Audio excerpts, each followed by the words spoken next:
yeah. Oh, hey there, everybody. Yeah, I was just coming on here because you know what? I got a question. Yeah, my daddy was reading me some Bible stories the other night talking about Jesus, and he was talking about how he was walking to this place and he met someone, and then he was walking to this place and he met someone, and well, got you wondering. I said, hey Dad, how come Jesus was walking around all the time? And my dad says, well, Scatter, I don't know. Maybe he just liked walking. Got them walking feet. Yep. I think he got them walking feet. And I was like, what? All feet are for walking, Dad. He says, well, Scatter, you got a point there. Well, you have exhausted my knowledge base, so maybe you should ask Miss Pastor Sarah a question. And I said, okay, Dad, I'm going to ask Miss Pastor Sarah a question. Because I really am wondering how come he was walking around so much. Now, where did I leave my computer? Oh, there it is. Okay. Dear Pastor Sarah, I have a question. How come Jesus walked around so much talking about God and he didn't have a church? Mail time. Duh. Lightning fast speeds. You can't get that anymore these days. That's so fast. Thank you. Okay. Hey, Scatter. Thanks so much for your question. Why did Jesus travel around all the time, sharing the good news of God, rather than staying just in one place, in one church?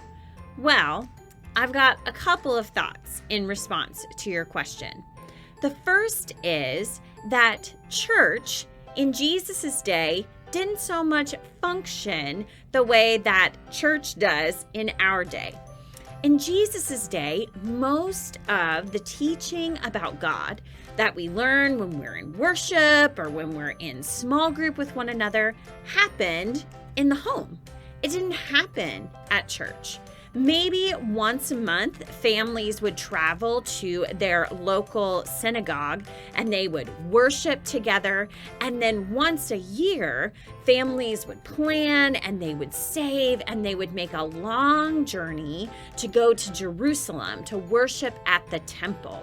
And there in Jerusalem, they would make their offerings before God. They would bring the very best, the first fruits, Deuteronomy says, of whatever their profession was to share with God. So if they raised livestock, maybe they would bring sheep or goats or cattle to present to God. If they were farmers, they would bring the first fruits from their harvest. Maybe they were olives or figs or other things that grow in the Holy Land.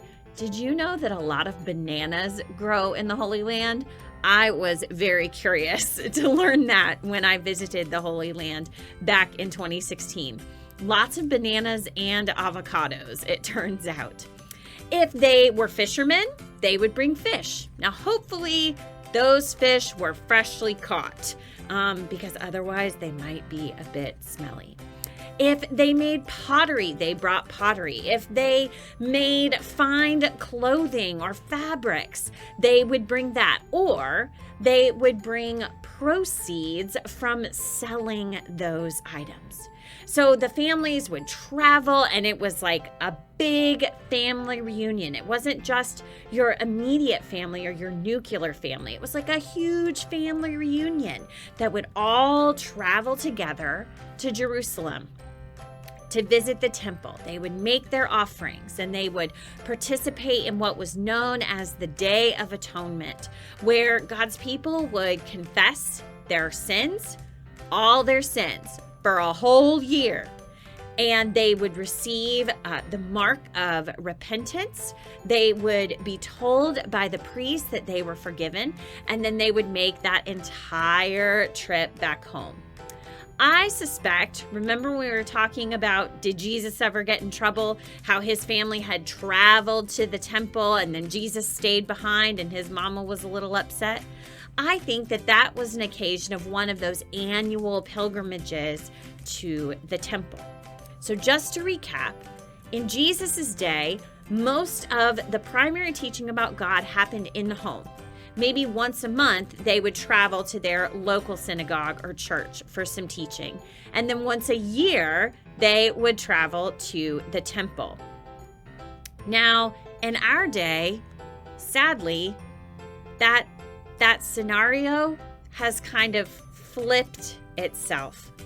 A lot of people don't think that they are equipped to teach their children about God in the home.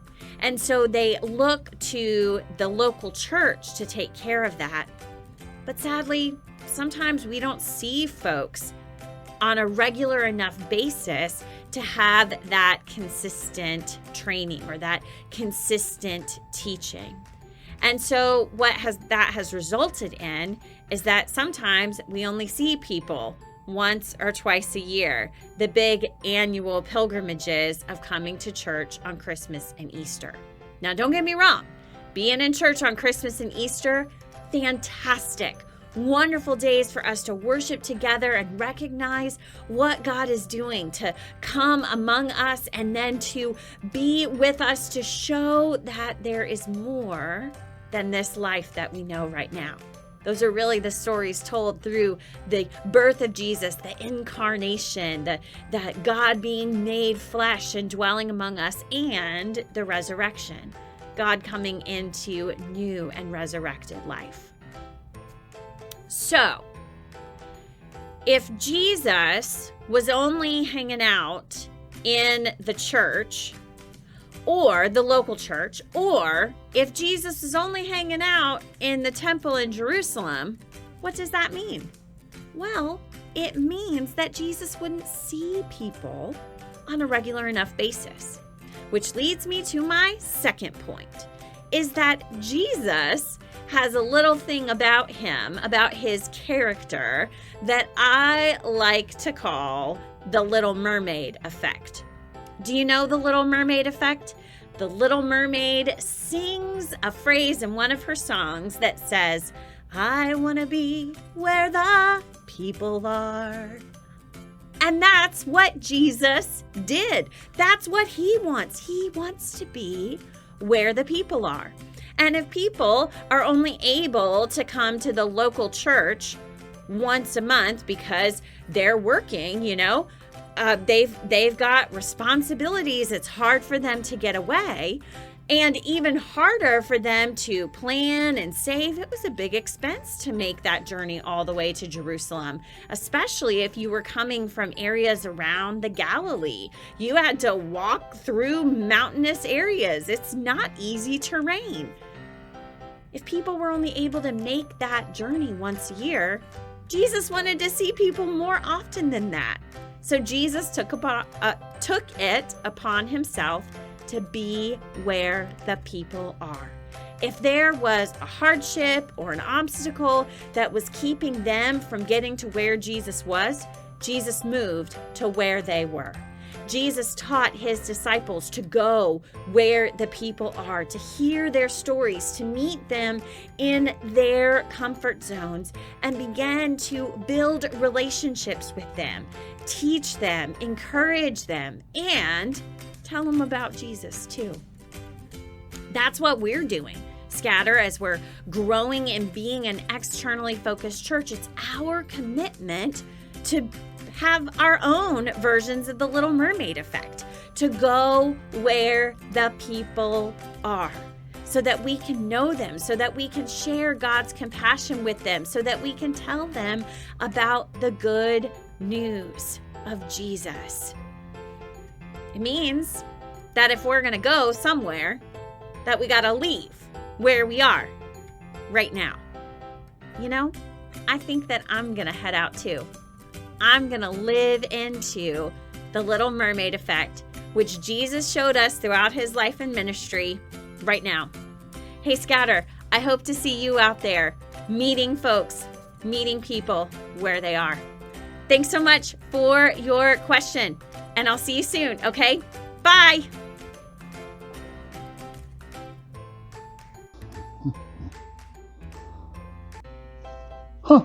Well, I'm singing Little Mermaid song in my head now, but that makes a lot of sense.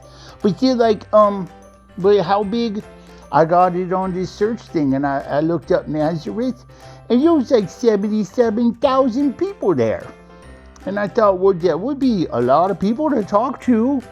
But then I realized that's only 77,000 today. Nope. See, it says right here, back at Jesus' time, the population of Nazareth was at most 480 people. Probably closer to 400. Well, imagine if Jesus started the first church of Jesus, and there was only 400 people, then we'll probably have never heard of the first church of Jesus. Huh? So I guess that makes a lot of sense. You're going to want to go where them people are. So you get out there and you say, hey everybody, just to let you know. So Miss Pastor Sarah got a point. Yep, I think I'm going to go. Yep, I think I'm going to go talk to some people right now and see how I can help out there. Somewhere where the people are. Wait, don't look at me like that. That was a good song I was working on.